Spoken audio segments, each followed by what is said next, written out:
Decolonizing Africa starts with simple things. Julius Malema is one of the finest Pan-Africanists who believe in uniting the continent of Africa, a dream that was initiated by Kwame Nkrumah and other great African leaders who fought for African liberation.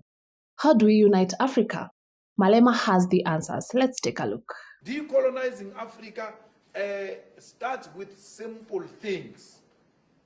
Starts with doing away with apartheid colonial symbols and colonial way of doing things. It must, we must, and even if it's not our generation, generations to come, we must have a language that unites Africans, like Swahili. If Swahili can be developed and it become a continental language, and then we do away with speaking to each other in English. Because that's what colonizers did. Divided us, made sure that we don't have a common language to communicate amongst ourselves, and then we use their language to communicate so that they can hear everything we say. So we need to do away with that. If we want Africa, which will be an equal competitor with the West and America.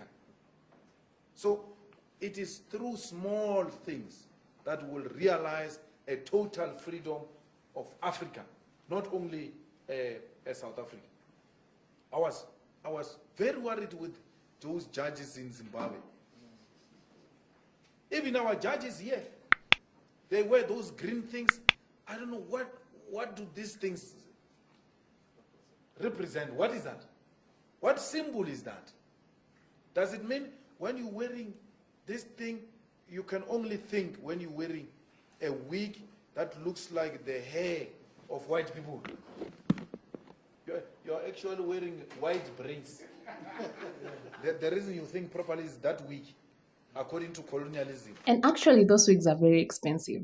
They cost between $600 and $3,000 US. And then revolutionaries like ZANU-PF allows that to continue in Zimbabwe.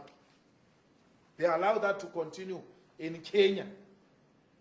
Well, Kenya, of course, is something different. I don't think there is a total independence there. America has got a huge interest in that affair, in that arrangement of Kenya. But everywhere else in the continent, we need to start doing away with those things. And pulling out of Commonwealth is one of the things we need to do to realize a complete sovereignty for South Africa. We must not be scared to say that. We must be hated. It might not happen now, but that is what we're envisaging for the future of South Africa. It might not be realized in our lifetime, but those who are coming after us should know what we stood for.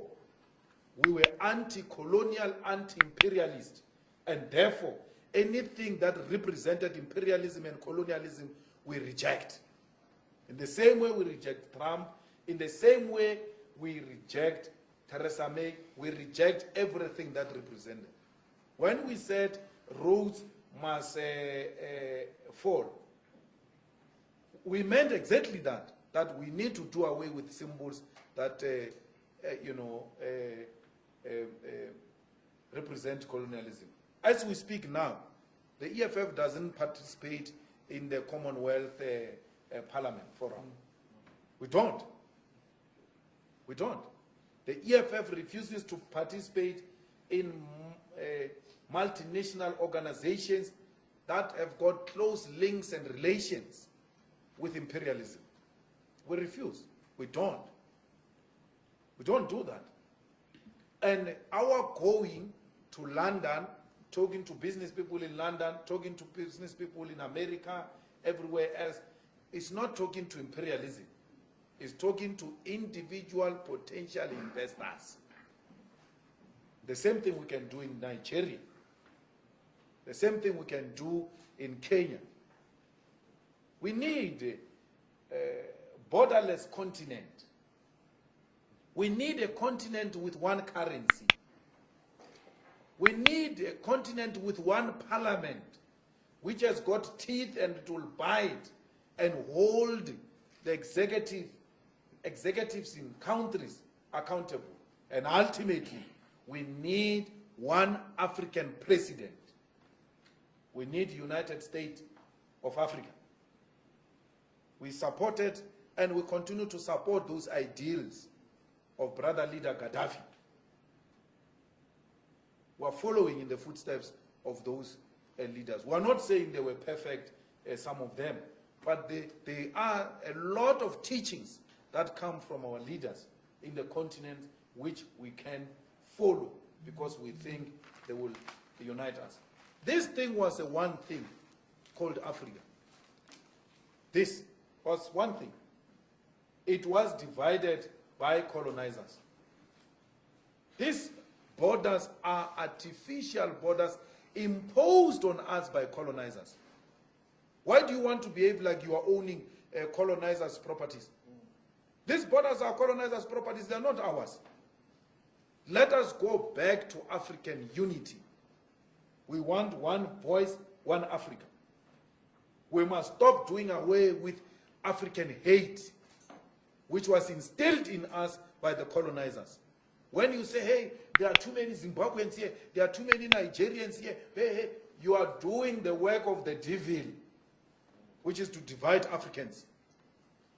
Be angry with Nigerians and South Africans for doing crimes, the same, Zimbabweans, the same way you are with South Africans who commit crimes. They must be treated the same. It must not be because it's a Nigerian, it's a more crime. If a Nigerian kills a person, that killing is twice. As if the murder by South African is lesser than a Nigerian murder. It's wrong. Crime is crime. Let's deal with it as crime.